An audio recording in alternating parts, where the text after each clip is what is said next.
नमस्कार, good morning friends. मैं Mahendra sir Mahindra जी के स्टडी की यूट्यूब चैनल में आपका स्वागत करता हूं।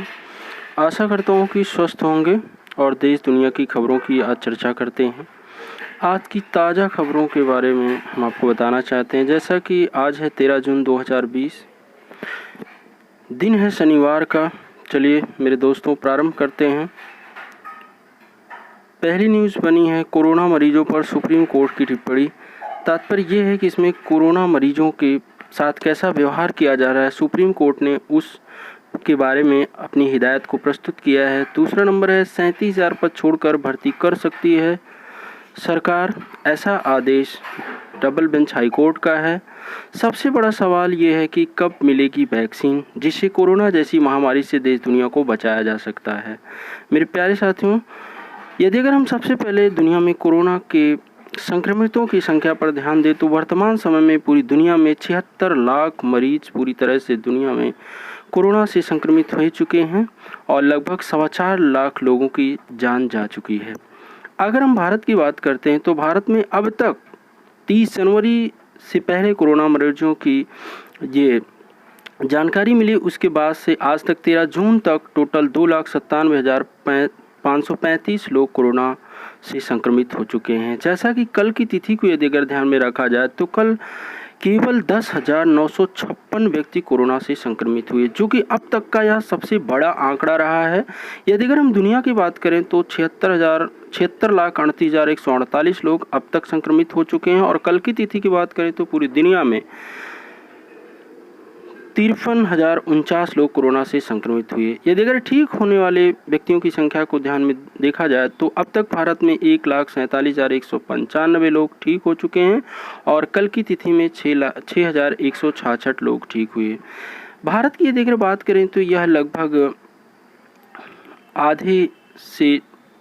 आधे से कम लोग अब तक ठीक हो चुके हैं। यदि अगर दुनिया की बात करें तो 38,66,478, 76 लाख की तुलना में 38 लाख अब तक ठीक हो चुके हैं। और भारत में यदि अगर मौतों की बात की जाए तो अब तक भारत में 8,498 मौतें हो चुकी हैं। कल की तिथि में 396 लोगों की मृत्यु हुई।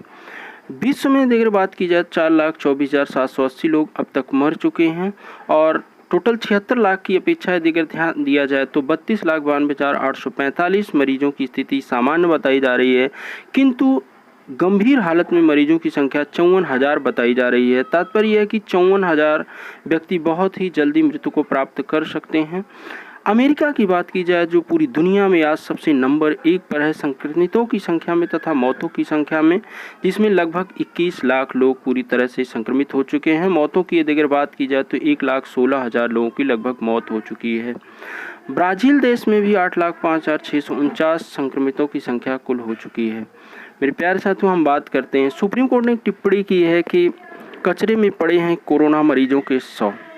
कुछ ऐसे राज्य संशासित प्रदेश चाहे दिल्ली, मुंबई और तमिलनाडु की यदि अगर बात की जाए तो वर्तमान समय में इन देशों की हॉस्पिटलों में बहुत ही खराब स्थिति कोरोना मरीजों की है। दिल्ली सरकार को सुप्रीम कोर्ट ने फटकार लगाई है और कहा है कि अस्पतालों की जो भयावह स्थिति है उन पर महाराष्ट्र, पश्चिम बंगाल, तमिलनाडु, दिल्ली सहित ये सब पूरी तरह से अपने आप में सुधार करें और ऐसी बदसलूकी कोरोना मरीजों तथा उनकी शवों के साथ कतई न की जाए। उन्होंने कहा है कि कोरोना पीड़ितों को दयनीय हालत में छोड़ दिया गया है। लॉबी, वेटिंग हॉल और वार्डों में शव पड़े हुए हैं, यहाँ तक कि शव कचरे में भी पड़े हुए हैं। इंसानों के साथ जानवरों जैसा व्यवहार किया जा रहा है।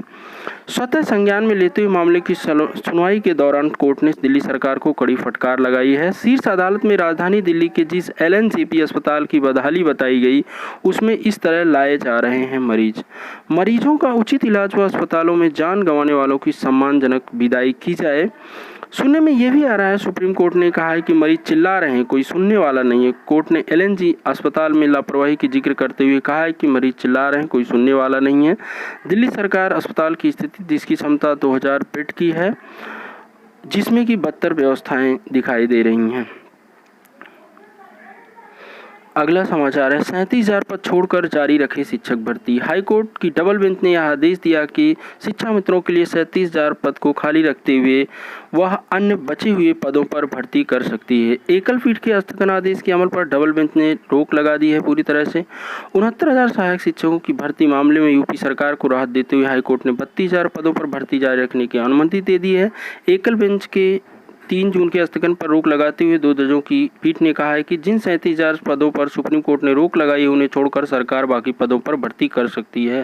राज्य सरकार, शिक्षा विभाग व अन्य की ओर से दायर 3 विशेष अपीलों पर इलाहाबाद हाई कोर्ट की लखनऊ पीठ ने शिक्षा मित्रों के मामले में सुप्रीम कोर्ट के आदेश के तहत भर्ती प्रक्रिया जारी रखने की छूट दी है। न्यायमूर्ति पंकज कुमार जायसवाल और न्यायमूर्ति दिनेश कुमार सिंह की खंडपीठ ने सोमवार को आदेश सुरक्षित रख लिया था। एकल पीठ ने 3 जून को विवादित सवालों के मामले में 12 जुलाई तक भर्ती पर रोक लगाने का आदेश देते हुए इनकी जांच विशेषज्ञों से कराने को कहा था। खंडपीठ की समस्त राज्य सरकार की ओर से महाधिवक्ता राघवेंद्र सिंह ने दलील दी थी कि एकल पीठ ने याचिकाओं की मांगी गई राहत से परे निर्देश जारी किए हैं। महाधिवक्ता को कई नज़ीरों के हवालों से कहा कि सवालों को पुनर्मूल्यांकन के लिए भेजने से रिक्तियों को भरने में देरी होगी जो जनहित में नहीं होगा, लोगों का इससे नुकसान हो सकता है। अगली न्यूज़ बनी है, हम बात कर लेते हैं कि सबसे बड़ा सवाल यह है कब मिलेगी पूरी दुनिया तथा तमाम देशों को वैक्सीन जिससे कोरोना जैसी महामारी से पूरी तरह से निजात मिल सके। आराम तो कुछ दवाओं से किया जा रहा है लेकिन पूरी तरह से बिना वैक्सीन के निजात मिलना संभव नहीं है। तो कोरोना मरीजों के बारे में कुल 4 चरणों के ट्रायल सफल होने के बाद ही मिलती है मंजूरी। इन 4 चरणों से गुजरना पड़ता है तभी सफल होती है वैक्सीन। यदि अगर हम पहले चरण की बात करें तो प्री क्लिनिकल टेस्टिंग होती है। इसमें सबसे पहले वैक्सीन का परीक्षण चूहों और बंदरों जानवरों पर किया जाता है। दूसरा होता है सुरक्षा परीक्षण, जिसमें सुरक्षित और प्रभावी जांच के लिए कुछ लोगों पर परीक्षण किया जाता है। प्रतिरक्षा तंत्र उत्तेजित होने के बाद अगले चरण की ओर बढ़ा जाता है। इसमें लगभग 25 से 30 लोगों की टेस्टिंग होती है। तीसरे नंबर पर है परीक्षण विस्तार। सैकड़ों लोगों की वैक्सीन लगाते हैं, बच्चे वृद्धजन भी शामिल होते हैं। उनमें वैक्सीन से प्रतिरक्षा तत्व की जांच होती है। इसमें लगभग 2, 3, 400, 500 लोगों की टेस्टिंग होती है। अगला चरण होता है चौथा चरण क्षमता की। इस चरण में हजारों लोगों की वैक्सीन लगाते हैं, फिर देखा जाता है कि वॉलंटियर्स के मुकाबले उनमें से कितने संक्रमित हुए हैं। तात्पर्य है कि लगभग इसमें 25 से 30,000 लोगों पर टेस्टिंग होती है और इतने सफल होने के बाद पूरी तरह से मंजूरी मिल जाती है। हर एक देश में नियामक इन परीक्षणों की समीक्षा करते हैं, फिर वैक्सीन को मंजूरी देने पर निर्णय लेते हैं। महामारी जैसी स्थिति में वैक्सीन का औपचारिक मंजूरी से पहले आपात इस्तेमाल की इजाज़त दे दी जाती है। इसी के साथ दोस्तों आज की न्यूज़ समाप्त होती है। धन्यवाद। वीडियो को लाइक करें, सब्सक्राइब करें।